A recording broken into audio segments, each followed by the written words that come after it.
October 15, 2024. Harrison Ford had spent 47 years believing his mother died in a car accident. His father, Colonel William Ford, had told him the story 1,000 times. Black ice, mountain curve, no survivors except 7-year-old Harrison, who wasn't even in the car. At 2:17 a.m., the call came. His father's Mustang P-51, the same plane they were supposed to fly together that morning for their first father-son trip in 3 decades, had gone down in the Sawtooth Mountains. Harrison raced through the darkness to coordinates that didn't make sense. The crash site was exactly where his mother had supposedly died 37 years ago. His father was still breathing, still talking, still confessing. What William Ford whispered in those final moments didn't just change everything Harrison thought he knew about his family. It changed everything he thought he knew about himself. Before we jump back in, tell us where you're tuning in from, and if this story touches you, make sure you're subscribed because tomorrow I've saved something extra special for you. The metallic taste of blood filled Harrison's mouth as he knelt beside the twisted wreckage. His father's P-51 Mustang, Dorothy's dream, named after Harrison's mother, lay crumpled against a granite outcropping like a broken toy. Steam hissed from the engine, and the acrid smell of aviation fuel mixed with something darker, more visceral. William Ford's eyes found his son's face in the pale moonlight. Blood trickled from the corner of his mouth, and his left leg was pinned beneath a section of the cockpit that had folded inward like paper. But he was conscious, terrifyingly conscious. Harrison. The word came out as a wheeze.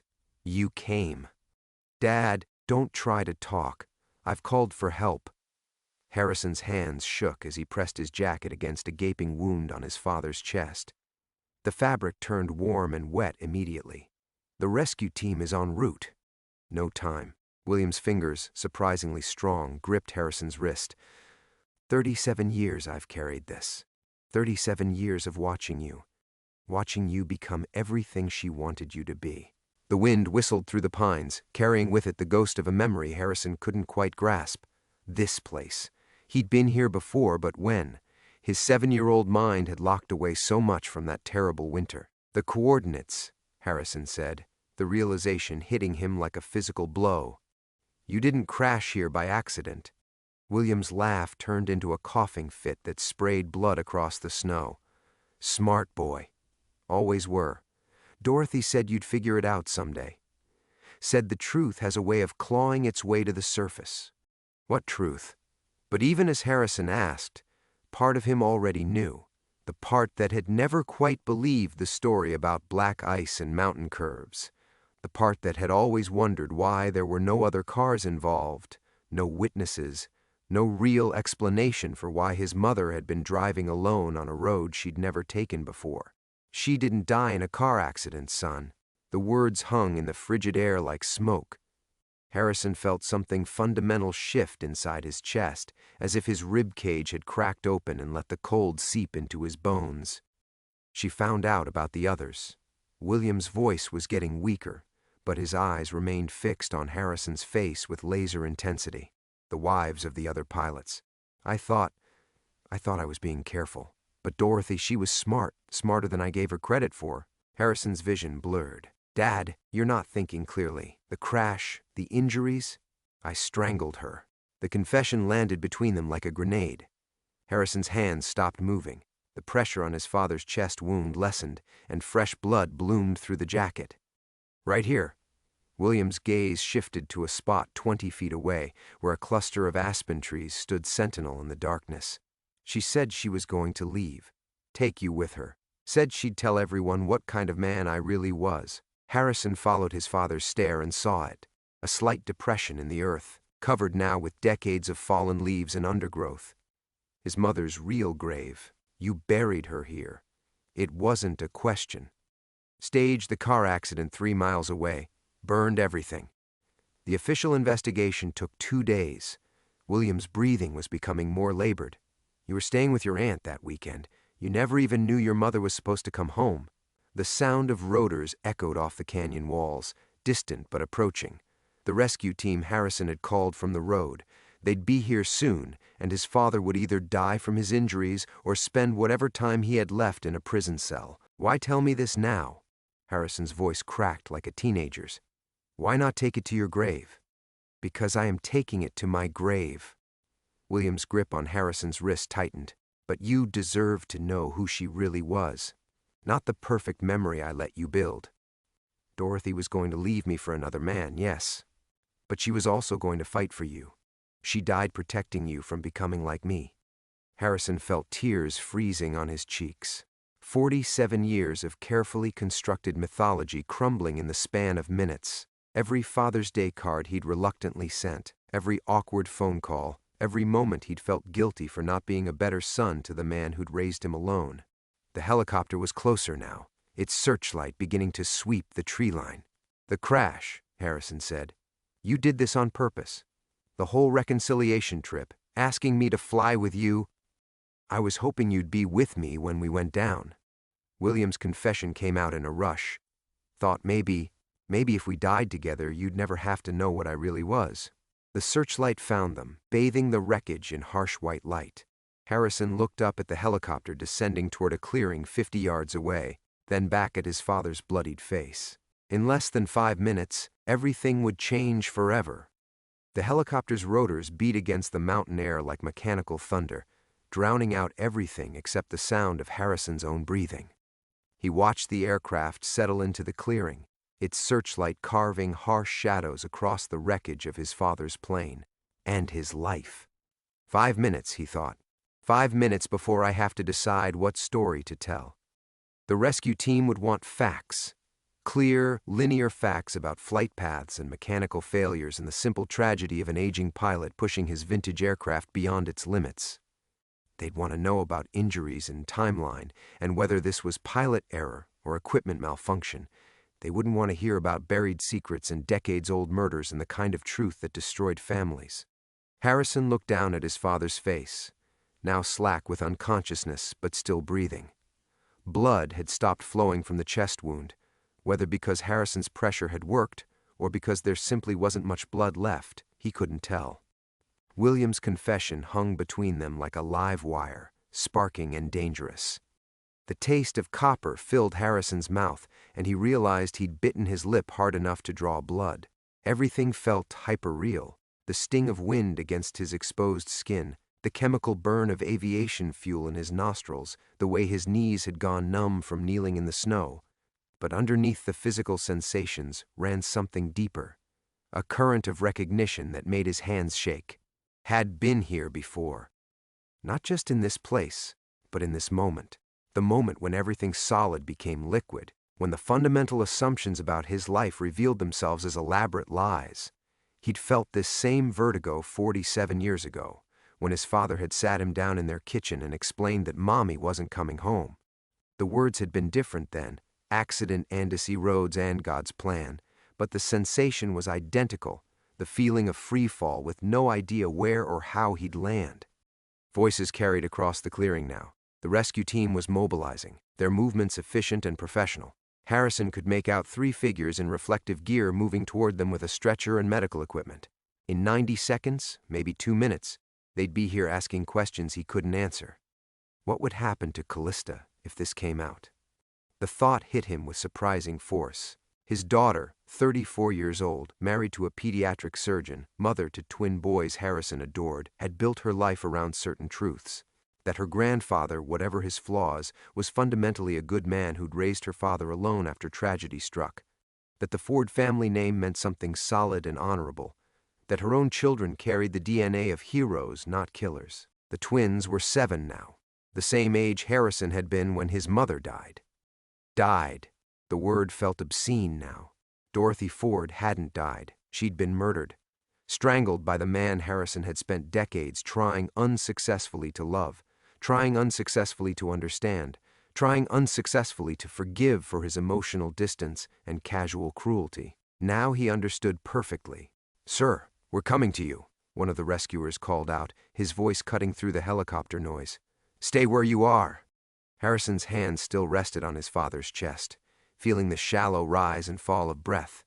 Such a fragile thing, life. Such a thin membrane between existing and not existing, between keeping secrets and revealing them. William Ford could die right here, tonight, taking his confession with him.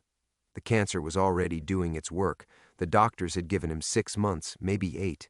Harrison could lean back, stop applying pressure, let nature take its course. But then there was the other truth William had revealed: the location of the body. 20 feet away, beneath decades of decomposed leaves and mountain soil, lay Dorothy Ford's remains. Evidence that wouldn't stay buried forever. Evidence that some hiker or hunter or geological survey might stumble across. Evidence that would destroy his family in ways he couldn't even imagine. The rescue team was 50 feet away now, close enough that Harrison could see their faces beneath their helmets. Young faces, mostly. People who probably grew up watching his movies, who thought they knew who Harrison Ford was. The action hero, the man who always knew what to do, who always found a way to save the day. His father's eyes fluttered open, finding Harrison's face with surprising clarity. "The choice is yours now," William whispered, his words barely audible beneath the helicopter's roar. "You can let me die knowing you'll keep the secret, or you can save me and watch everything burn." Harrison felt something break open inside his chest, not his heart exactly, but something deeper. The place where he'd stored every unanswered question about his childhood, every moment of confused grief, every night he'd dreamed about his mother and wondered what kind of woman she'd really been. The rescuers were 30 feet away. 20 feet. Time to choose. The letter arrived at 0800 hours sharp, delivered by Officer Martinez during the morning mail call. Vinny knew something was wrong the moment he saw the federal envelope, too crisp, too official, bearing the seal of the U.S. Attorney's Office for the Eastern District of New York. His cooperation agreement had been finalized 18 months ago, his testimony sealed, his debriefings complete. There was no reason for the feds to contact him now, 6 months before his release. Vinny's hands remained steady as he tore open the envelope, but his chest tightened around the fresh wound from yesterday's attack. The letterhead confirmed his worst fears: Office of the United States Attorney, Criminal Division, Organized Crime Task Force, Mr. Marconi. "We regret to inform you that certain discrepancies have come to light regarding your cooperation agreement dated March 15, 2022. Specifically, questions have arisen concerning the accuracy of your testimony regarding the whereabouts and activities of your immediate family members during the relevant time periods. We have recently discovered that your grandson, Anthony Marconi, age 7, died of acute lymphoblastic leukemia on September 18, 2021, 6 months before your initial proffer session and 7 months before you entered into your cooperation agreement with this office. Given that your cooperation was predicated on providing for your grandson's medical treatment, we are conducting a review of your agreement and testimony for potential fraud, perjury, and obstruction of justice. You will be contacted by Assistant U.S. Attorney Patricia Kellerman within 72 hours to discuss these developments. We strongly advise you to obtain legal counsel. Sincerely, James Morrison, Chief, Organized Crime Strike Force." The letter slipped from Vinny's fingers and fluttered to the concrete floor like a dying bird. Anthony was dead, had been dead for 2 years. The photograph he'd pressed against his chest last night. The face he'd memorized in every sleepless hour since arriving at ADX Florence.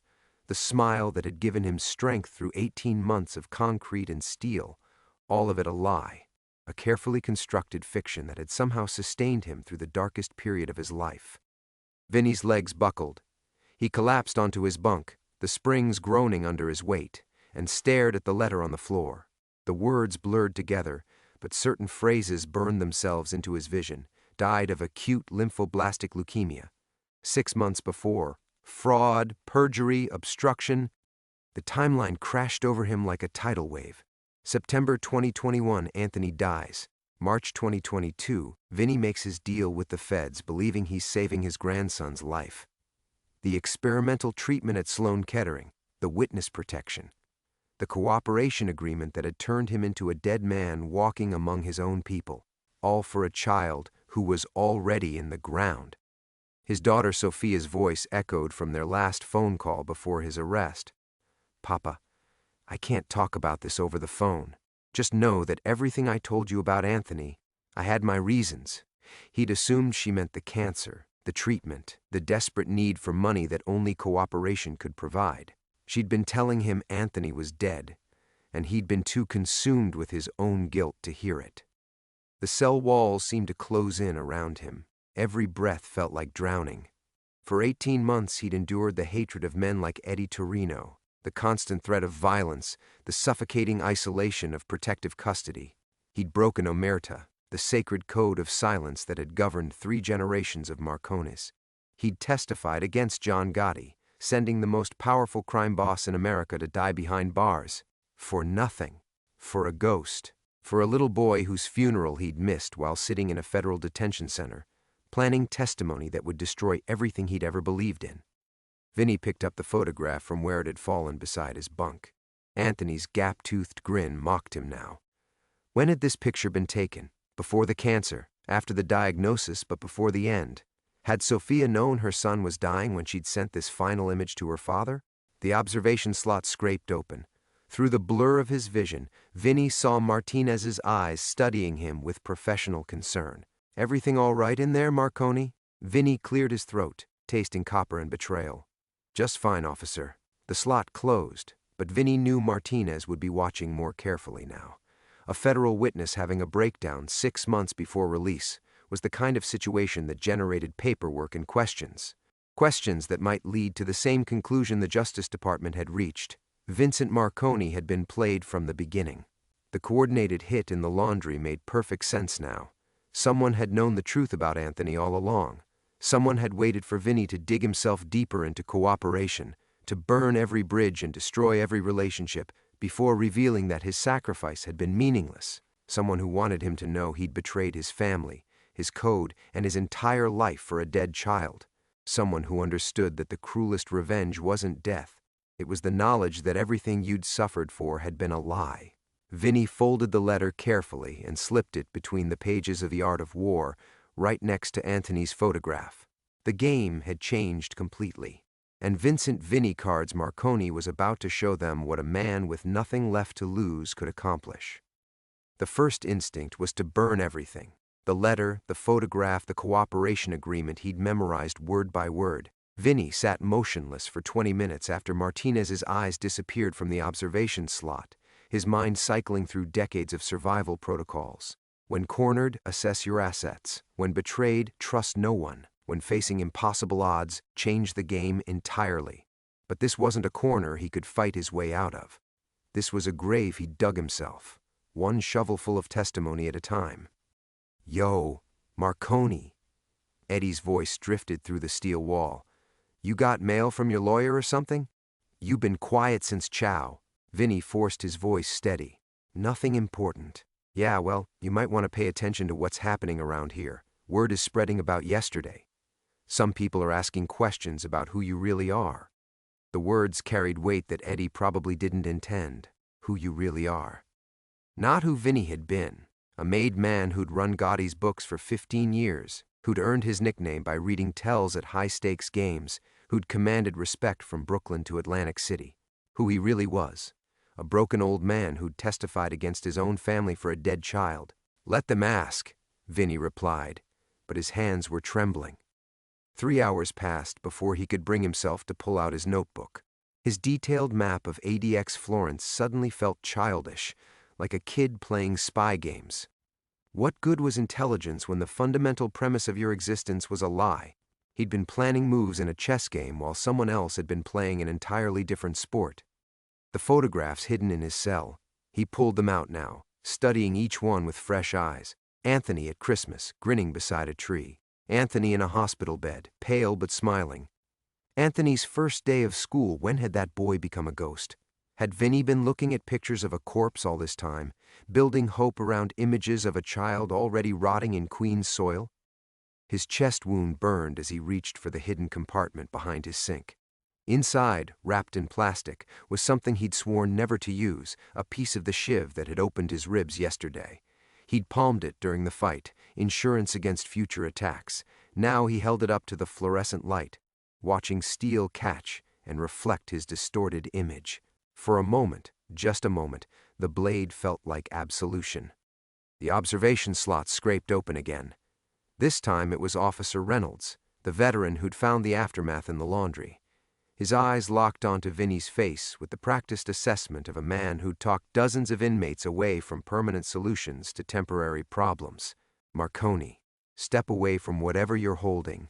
Vinny looked down at his hands, surprised to find the blade still there. When had he raised it? When had his survival instincts transformed into something darker? He set the metal fragment on his bunk with deliberate care. "Just cleaning," he said. "Uh-huh. You want to talk about that mail you got this morning?" "Nothing to talk about." Reynolds was quiet for 30 seconds, studying Vinny through the narrow slot. "You know, I've been doing this job for 20 years. Seen men get letters that change everything. Bad news from home, legal problems, family stuff." His voice carried surprising gentleness.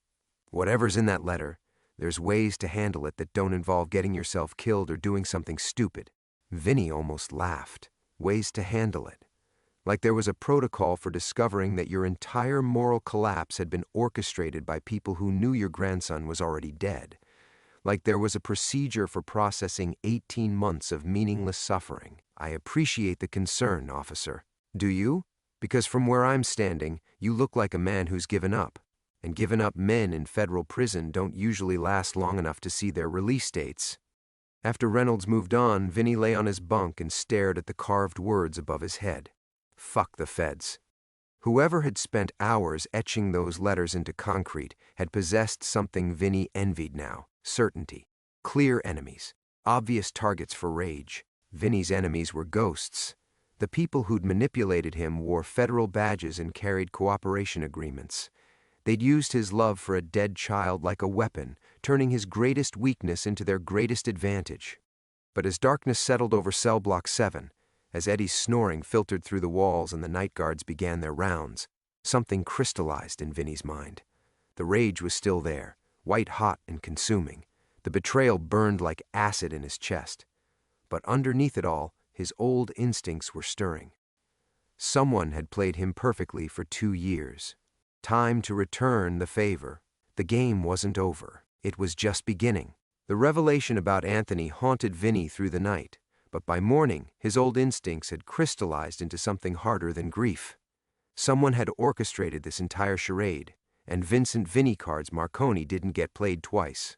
He started with the commissary list, a seemingly innocuous document that revealed more than most inmates realized. Every purchase, every transaction, every favor traded for cigarettes or candy bars. The 3 men who'd attacked him had all received mysterious deposits in their accounts 2 weeks before the hit. Clean money, processed through official channels, which meant someone with federal access had funded his assassination attempt. Vinny's hands moved with practiced precision as he cross-referenced dates with guard schedules, meal rotations, and maintenance windows. The attack had been timed perfectly for the laundry's camera blind spot. Knowledge that only came from inside the system. But it was the medical records that broke everything open. Officer Martinez made his routine rounds at 1,400 hours, delivering the weekly batch of correspondence. Buried among legal documents and court transcripts was a misfiled medical report, Anthony's oncology records from Sloan Kettering, dated September 2021.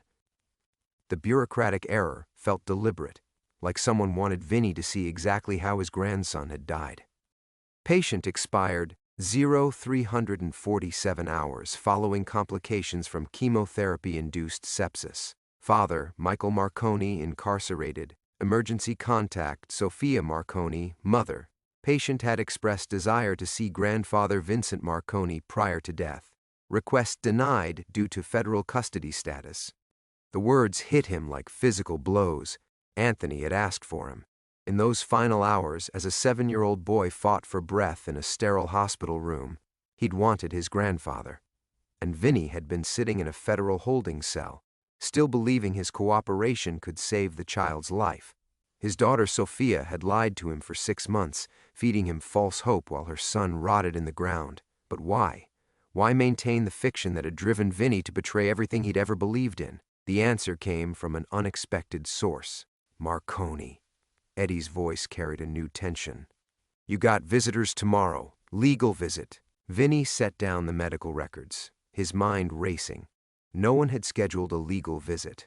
His court-appointed attorney had closed his case 18 months ago. and Vinny had refused all contact with family members since entering ADX Florence. Who's coming? Didn't say. But word is it's not good news. And word is also that certain people have been asking about your cooperation agreement. Specifically, what you knew and when you knew it. The pieces clicked together with devastating clarity. Someone had been watching Vinny's every move, waiting for him to discover the truth about Anthony. The misfiled medical records, the letter from the Justice Department, even the coordinated attack in the laundry, all of it designed to push him toward a specific realization. He'd been set up from the beginning, but not by the feds, by his own family. Vinny pulled out his hidden notebook and began connecting dots that had been invisible until now. Sophia's phone calls had stopped 3 months after his arrival at ADX Florence, exactly when she would have been certain he'd committed fully to cooperation. His son-in-law Michael's arrest had preceded Vinny's own by exactly 2 weeks, creating the desperation that made cooperation seem like the only option. Even the cancer diagnosis timing felt orchestrated, coming just as federal prosecutors needed leverage against the Gambino family's most valuable accountant. Someone had sacrificed Anthony to create the perfect weapon against Vincent Marconi. And when that weapon had served its purpose, they'd orchestrated this revelation to destroy him completely. The observation slot scraped open. Reynolds again, his eyes scanning the cell with professional paranoia. Everything all right in there? You missed evening chow? Lost track of time. Listen, Marconi, I've seen that look before. Men who figured something out they wish they hadn't. Whatever you're planning, remember where you are. This place has a way of making bad decisions feel necessary. After Reynolds moved on, Vinny stood and pressed his face against the narrow window that looked out over the Colorado mountains. Somewhere beyond those peaks, his grandson's grave was growing cold while the people who'd killed him enjoyed federal protection. Somewhere, his daughter Sophia was living with secrets that had cost Vinny everything. The legal visit tomorrow would bring answers, but Vinny already knew enough. He'd been betrayed not just by the Justice Department, but by his own blood. Anthony's death hadn't been tragedy. It had been murder by negligence, orchestrated by people who needed Vinny broken and desperate. As darkness settled over Cell Block 7 again, Vinny made his decision. He'd spent 40 years reading people like poker hands, and now he could see the cards that had been hidden from him. The game wasn't just beginning, it was entering its final phase. And Vincent Vinny cards Marconi had never lost when everything was on the table. The legal visit room at ADX Florence felt like a tomb, concrete walls, bulletproof glass, and the kind of silence that made every heartbeat echo. Vinny sat in shackles, waiting for whoever had orchestrated this meeting, when the door opened and his world collapsed completely. Sophia walked in. His daughter looked older, harder around the edges, wearing a tailored suit that spoke of federal money. But it was her eyes that destroyed him, cold, calculating, devoid of the grief a mother should carry for her dead son. "Hello, Papa." Vinny's voice caught in his throat. "You let me believe he was alive. I let you believe what you needed to believe." Sophia sat across from him with the practiced composure of someone who'd rehearsed this moment. "Anthony died in September 2021. You made your cooperation deal in March 2022. Do the math. The timeline hit him like a physical blow. You used your own son's death to manipulate me. I used your love for him to save both our lives." Sophia opened a legal folder, her movements clinical.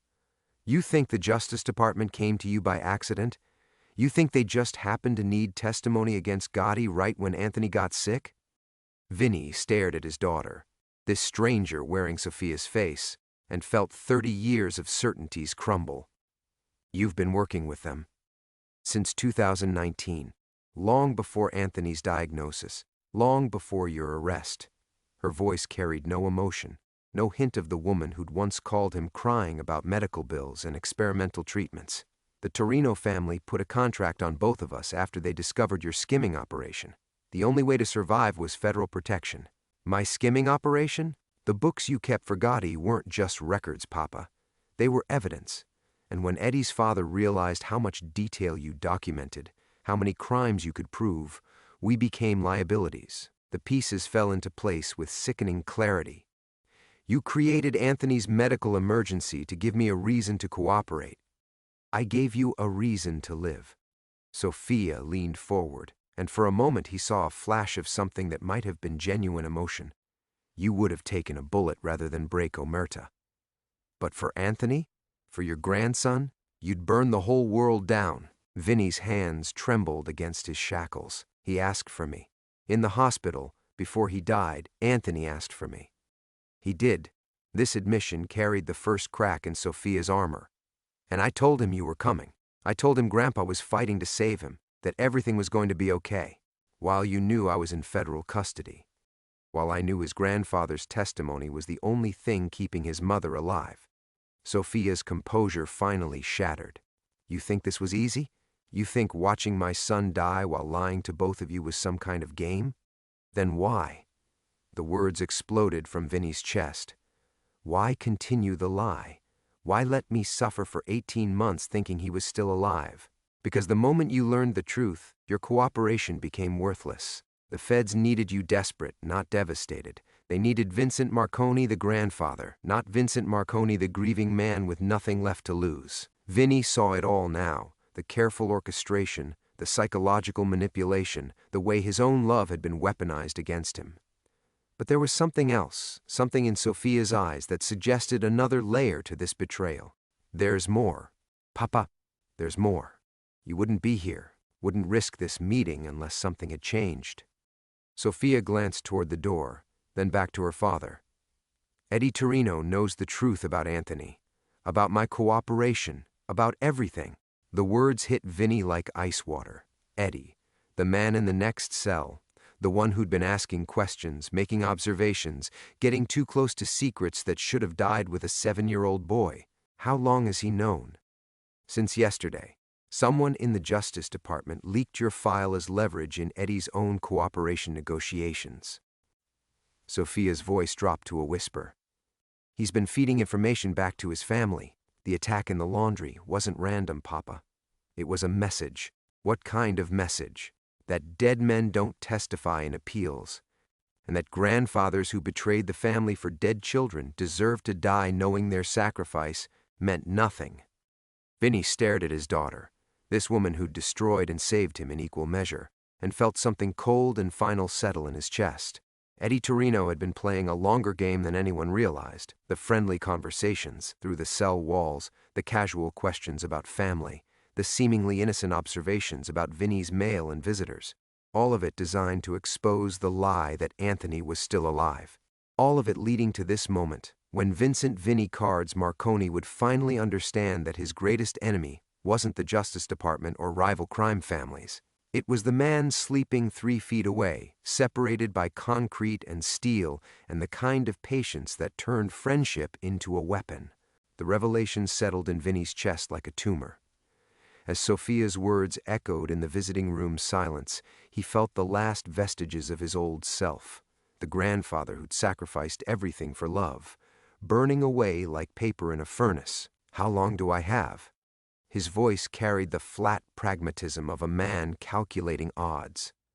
Eddie's family expects confirmation within 72 hours, proof that the message was received and understood.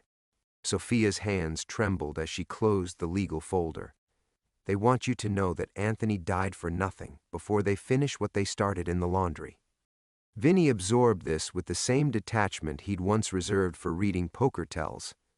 Eddie Torino had been patient, cultivating friendship, gathering intelligence, waiting for the perfect moment to twist the knife. But patience was a double-edged weapon in federal prison. It created patterns, routines, vulnerabilities. The guards, Vinny said quietly. Someone's feeding Eddie information from outside. Prison communications don't move that fast without inside help. Papa, listen to me. No, the word cut through Sophia's protest like a blade. You listen.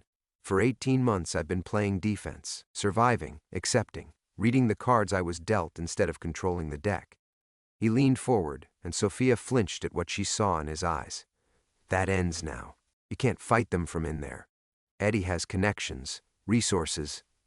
Eddie has assumptions. Vinny's mind was already working, cataloging everything he knew about his cell block neighbor. He thinks he's playing against a broken old man who just discovered his grandson is dead. He's wrong. Sophia's face went pale. "What are you planning?" "I'm planning to remind everyone why they called me Vinnie Cards." He paused, studying his daughter's expression with the same intensity he'd once brought to high-stakes games. "But first, you're going to tell me who authorized the leak of my cooperation file." "I don't know." "Wrong answer." Vinnie's voice dropped to a whisper that somehow carried more menace than shouting.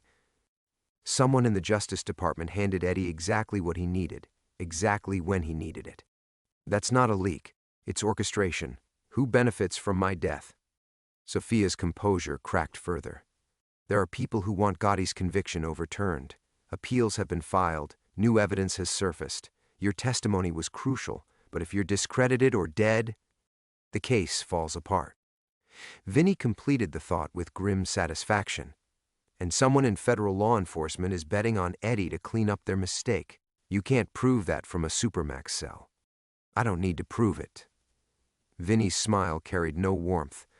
"I just need Eddie to believe it, and I need him to make the first move." The visiting room's intercom crackled to life. Time. Sophia gathered her papers with shaking hands. "Papa, whatever you're thinking, be careful. These people destroyed their own investigation to get to you. They won't hesitate to... They already destroyed everything that mattered." Vinnie's voice carried finality. "Anthony is dead. My family is scattered. My reputation is gone. But there's something they forgot about men who have nothing left to lose." "What's that?" "We're not afraid of dying anymore.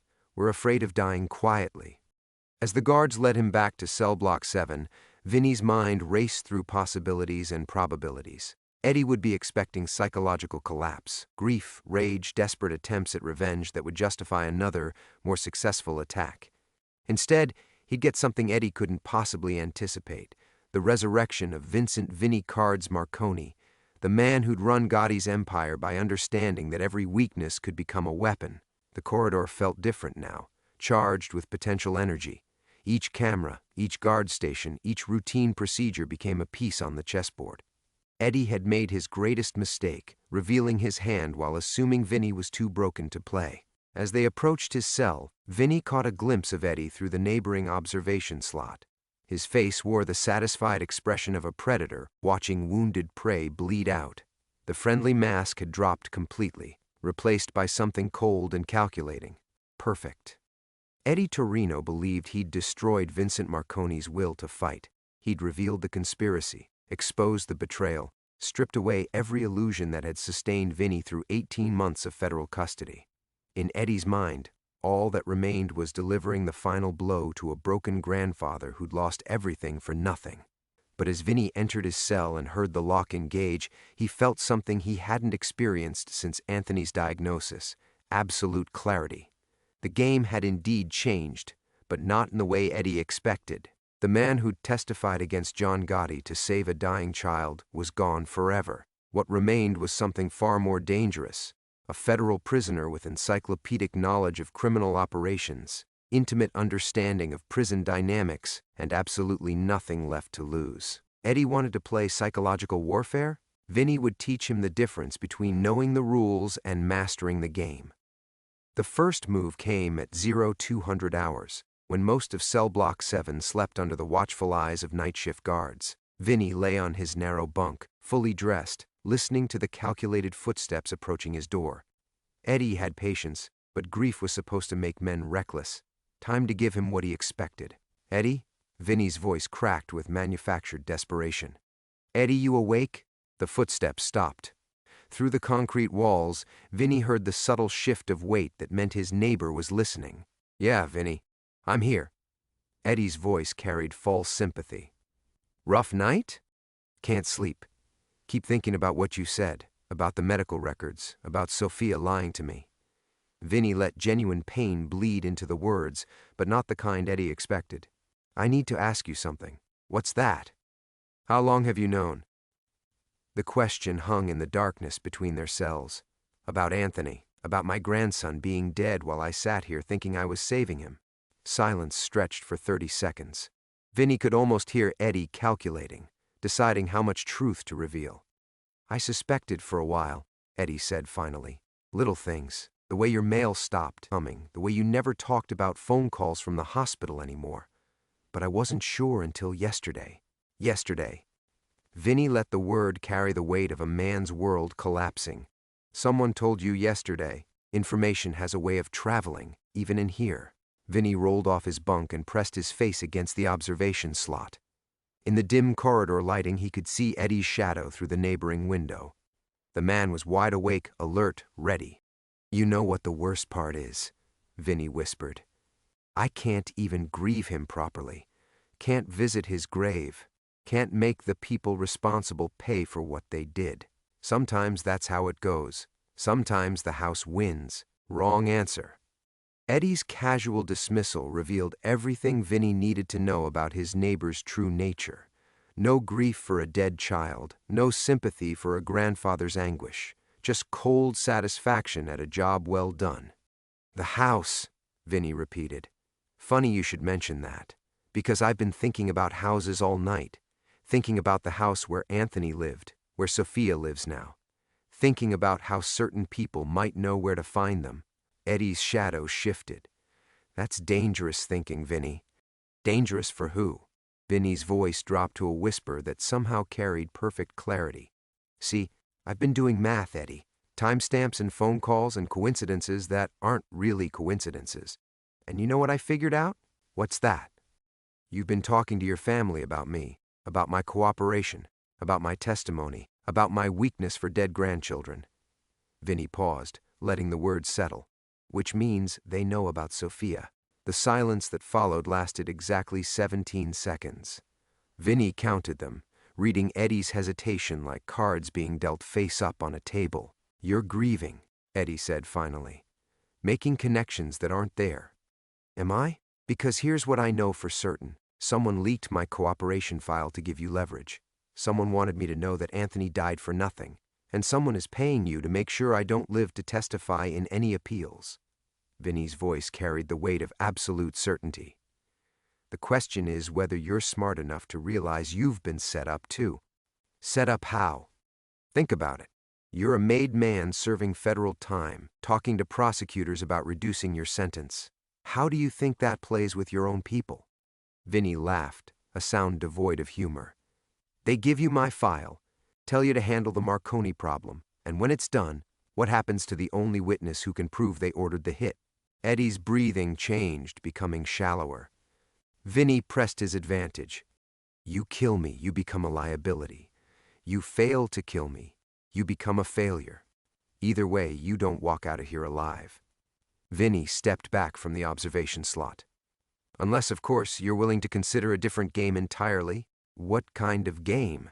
"The kind where we both survive. The kind where the people who killed my grandson and marked us both for death learn what happens when they underestimate federal prisoners with nothing left to lose."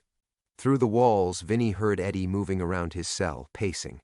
The man was calculating odds, weighing options, realizing that the simple contract on Vincent Marconi had become something far more complex. "What are you proposing?" Vinny smiled in the darkness. Eddie had taken the bait, asked the crucial question that transformed him from hunter to potential ally. The psychological warfare was working exactly as planned. "I'm proposing we give them exactly what they want," Vinny said quietly. "A dead man who can't testify. You're talking suicide. I'm talking about the resurrection of Vincent Vinny Cards Marconi, and the complete destruction of everyone who thought they could play him for a fool." The game had finally begun. The silence that followed was different from any quiet Harrison had ever known. Not the peaceful stillness of a sleeping house or the expectant hush before a director called action. This was the profound absence that follows the end of something that can never be undone. The medical team worked for another 17 minutes, their efforts growing more mechanical, more routine, until the lead physician finally looked at Harrison and shook his head. "Time of death, 3:47 a.m. Harrison nodded, unable to speak. Around him, the organized chaos of a hospital room began its transformation into something clinical and final. Machines were switched off, tubes disconnected, paperwork initiated. His father's body, still warm, still bearing the faint resemblance to the man who'd raised him, became evidence of a life concluded rather than a person who'd shaped everything Harrison believed about love and loss. A nurse approached with forms to sign, her voice gentle but professional. Harrison signed where indicated, answered the necessary questions, made the required decisions about funeral arrangements and personal effects. But part of him remained suspended in the moment just before the flatline, when William's secrets had finally escaped the careful container of his dying body. She had your eyes. Harrison left the hospital as dawn broke over Los Angeles, the city he'd called home for decades, suddenly feeling as foreign as the Idaho wilderness where this had all begun. The reporters had multiplied during the night, entertainment journalists, gossip bloggers, genuine news outlets drawn by the combination of celebrity tragedy and mysterious circumstances. They called his name as he walked to his car, their questions creating a wall of noise he moved through without hearing. "Mr. Ford, can you comment on your father's condition?" "Harrison, what happened in Idaho? Were you flying the plane when it crashed?" He drove home on autopilot, his mind cycling through 40 years of reimagined memories. Every childhood moment now carried the weight of what he hadn't known. Christmas mornings when he'd left presents by his mother's photograph, birthday wishes spoken to a woman who was buying groceries in Portland, Academy Award speeches where he'd thanked a dead parent who'd been watching him on television in someone else's living room. The house was quiet when he arrived, his family still sleeping in the pre-dawn darkness. Harrison stood in his kitchen, the same kitchen where he'd received the call about the plane crash 18 hours earlier, and felt like a stranger in his own life. Everything looked the same, the family photos on the refrigerator, the coffee maker programmed to start at 6 a.m., the stack of scripts on the counter waiting for his attention. But the foundation underneath it all had shifted so fundamentally that he wondered if anything would ever feel stable again. He found himself reaching for his phone, muscle memory from decades of processing crisis through action. But who could he call? His father was dead. His mother might still be alive but had been effectively erased from his existence. The few people who might remember Dorothy Ford from before her disappearance were either dead themselves or had been complicit in maintaining William's carefully constructed mythology. Callista found him there an hour later, sitting at the kitchen table with his phone in his hands and an expression she'd never seen before. "The hospital called," she said quietly, wrapping her arms around his shoulders from behind. "I'm so sorry." Harrison leaned into her warmth, grateful for something real and uncomplicated in a world that had revealed itself to be built on lies. "There are things," he said carefully, "things I found out tonight that I need to tell you. About my mother, about my father, about everything I thought I knew about my childhood." She listened without interruption as he told her about the letters, the safety deposit box, the woman in Portland who'd spent 23 years trying to reach a son who'd been taught to mourn her. Callista's face cycled through shock, anger, and something deeper, a recognition of how profoundly this revelation would change not just Harrison's understanding of his past, but his ability to trust his own perceptions of reality. "What are you going to do?" she asked when he finished. Harrison looked out the kitchen window at the garden where his children played, at the life he'd built using his father's version of strength and emotional distance as a template. "I'm going to Portland," he said. "I'm going to find those letters. And I'm going to see if Dorothy Caldwell wants to meet the man her 7-year-old boy became." The sun was fully up now, Los Angeles awakening to another day of manufactured dreams and carefully managed truths. But Harrison Ford, action hero, Hollywood legend, abandoned son finally ready to abandon the fiction that had defined him, sat in his kitchen and began planning a different kind of journey entirely, one that might finally lead him home.